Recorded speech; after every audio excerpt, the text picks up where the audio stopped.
Good morning friends, எல்லாருக்கும் வணக்கம். இது உங்களுக்கே தெரியுதுங்களா, கோமாதா.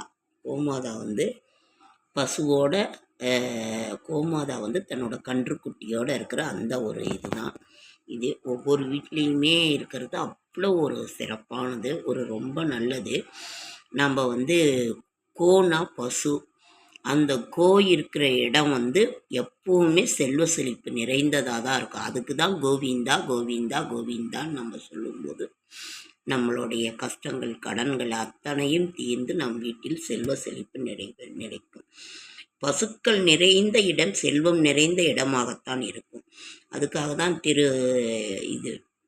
ஸ்ரீவில்லிபுத்தூர் பால்கோவான்னு சொல்கிறோம்.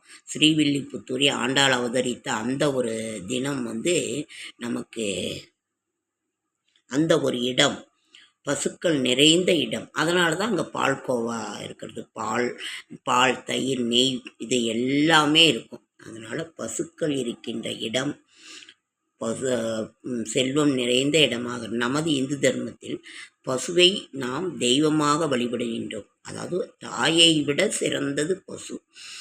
அதனை ஏன்னா ஒரு தாய் ஒரு குழந்தைக்கு மட்டும்தான் பால் கொடுக்கும். ஆனால் இந்த பசுவானது கோமாதாவானது உலகத்தில் உள்ள அத்தனை குழந்தைகளுக்கும் பால் கொடுக்கறது. அதனால் லக்ஷ்மிகள் அத்தனை செல்வங்களும் நிறைந்த ஒரு இது லக்ஷ்மி கடாட்சகம். அதனோட சாணத்தை நம்ம காலையில் எழுந்திரிச்சு வாசத்தளிக்கிறதுங்கிறது. அதனால தான் இப்போவும் கிராமங்களில் அது உண்டு. அந்த நம்ம கோமியத்தை வாங்கி வீடெல்லாம் தெளித்தாலே அதனோட இது போயிடும். எந்த ஒரு தோஷமாக இருந்தாலும் விலகிடுங்கிறதுக்கு தான் அந்த கோமியத்தை வாங்கி வீட்டில் தெளிக்கிறோம். அதேமாதிரி வீடு கட்டினாவோ எது செய்தாலும் பசுவை முதல்ல வீட்டுக்குள்ளே கொண்டு பசு கன்றோட அந்த வீட்டுக்குள்ளே இருந்தாக்கா அந்த செல்வம் நிலைத்திருக்குங்கிறது. கோபூஜை செய்கிறது.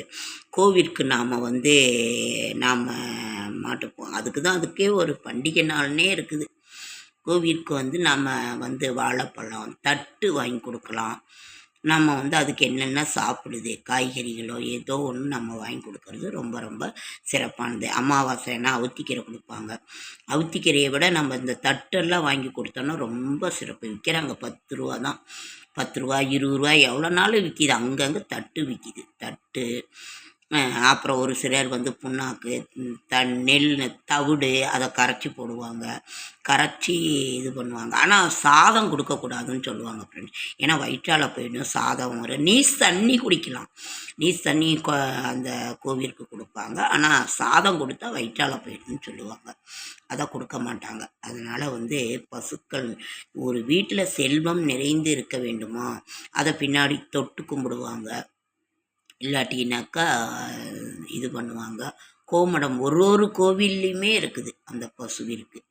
நம்ம ஏதோ ஒரு நாளில் நம்ம பசுவை கன்றோடு கோமாதா பசு கன்றோடு இருப்பது அவ்வளோ சிறப்பு. நாம் தெய்வமாக வழிபடும் நமது இந்து தர்மத்தில் திருப்பதி திருமலையெல்லாம் கோமடம் கோப்பசு அவ்வளோ ஒரு வேதத்தை நாம் வேண்டும். வேதத்தை காப்பாற்ற வேண்டும். அது நம்மை காப்பாற்றும். அதே போல தான் கோமாதாவினுள்ளது. கோமாதாவை நான் காப்பாற்றினால் அது நம்மை காக்கும். பால் தயிர் மோர் வெண்ணெய் எல்லாம் செல்வம் நிறைந்த ஒரு இதுதான். அதனால் அப்படி ஒரு தெய்வத்தை நாம் வணங்க வேண்டும். நமது இந்து தர்மம் சொல்கின்றது. எல்லா தெய்வமுமே ஒன்று தான். நாம் வணங்குகின்ற முறை தான் வேறு. அப்படிப்பட்ட அந்த கோமாதாவை நாம் வணங்குவோம். கோமாதாவிற்கு கோமடத்துக்கெல்லாம் நம்மளால் முடிஞ்சதை வாங்கி கொடுக்கலாம். என்ன அது இது பண்ணுதோ அதை நம்ம கொடுக்கறது அவ்வளோ சிறப்பானது. இதை சொல்லி மாள முடியாது. அதனால தான்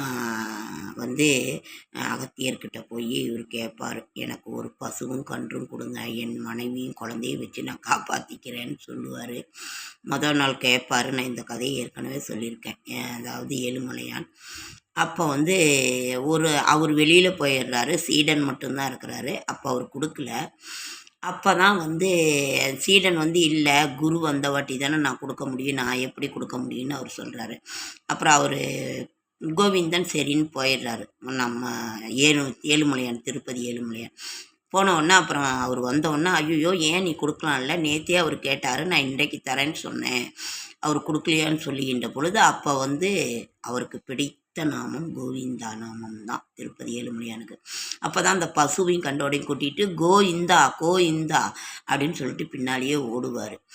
அப்போ வந்து அவருக்கு அது ரொம்ப பிடிச்சிருக்கும். அவருக்கு தெரியும் அவர் கூப்பிட்றாருன்னு, ஆனாலும் காது கேட்காத மாதிரி அவர் அந்த இது வந்து ரொம்ப பிடித்த ஒரு நாமம் கோவிந்தா. இந்த கோவிந்தா கோவிந்தா கோவிந்தா கோவிந்தான், அது மருவி தான் கோவிந்தான்னு வந்துருச்சு.